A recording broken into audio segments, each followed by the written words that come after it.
Cherpunkal holy cross higher secondary സ്കൂളിൽ MP ഫണ്ടിൽ നിന്ന് ലഭ്യമാക്കിയ 5 ലാപ്ടോപ്പുകളുടെ സ്വിച്ച് ഓൺ കർമ്മം ജോസ് കെ മണി നിർവഹിച്ചു.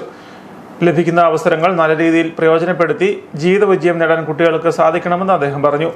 ഇവിടെ ഒരു കാര്യമുള്ളത്, ഈ ഒരു പാർലമെന്റ് അംഗം എന്ന നിലയ്ക്ക് ഏറ്റവും കൂടുതൽ ശ്രദ്ധ പതിച്ചത് നമ്മുടെ ഈ കോട്ടയം ജില്ല സാക്ഷരതയുടെ ലാൻഡ് ഓഫ് ലെറ്റേഴ്സ് എന്നാണ് പറയുന്നത്. സാക്ഷരതയുടെയും ഒരു നാടായിട്ടാണ്. അതുകൊണ്ട് ഏറ്റവും കൂടുതൽ വിദ്യാഭ്യാസ സ്ഥാപനങ്ങൾ ഇങ്ങോട്ട് കൊണ്ടുവരിക എന്ന ലക്ഷ്യം വെച്ചുകൊണ്ട് തന്നെയാണ് ഞാൻ പ്രവർത്തിച്ചിട്ടുള്ളത്. അതുകൊണ്ട് തന്നെ സ്കൂളുമായി ബന്ധപ്പെട്ട പല വികസന പദ്ധതികൾ, അവിടെ കമ്പ്യൂട്ടർ ലാബാകട്ടെ, ബസ്സാകട്ടെ, ഇങ്ങനെയുള്ള പല കാര്യങ്ങളുമാണ് ചെയ്തുകൊണ്ടിരിക്കുന്നത്.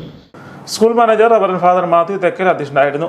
School principal father Somi Mathew, head master Shaji Joseph, Kidangoor gramapanchayat member Bobby Mathew, PTA president Saju Sebastian, Ando George, Ashley Ashiq എന്നിവർ പ്രസംഗിച്ചു.